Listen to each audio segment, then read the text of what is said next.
ಪ್ರಿಯ ವೀಕ್ಷಕರಿಗೆ N Keshavan Hulikal YouTube channel ಕಡೆಯಿಂದ ವಂದನೆಗಳು.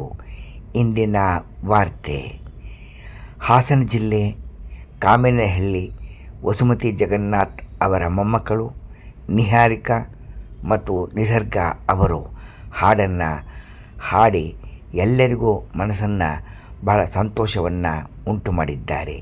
ಅವರಿಗೆ ದೇವರು ಆಯುಸ್ಸು ಆರೋಗ್ಯ ಕೊಡಲಿ ಎಂದು ಈ ವಿಡಿಯೋ ಮೂಲಕ ಇವೆಲ್ಲರೂ ಪ್ರಾರ್ಥಿಸಿ ಎಂದು ನಾವು ಕೇಳಿಕೊಳ್ಳುತ್ತೇವೆ. N Keshavan Hulikal YouTube channel ಕಡೆಯವರಿಂದ ಧನ್ಯವಾದಗಳು.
Lord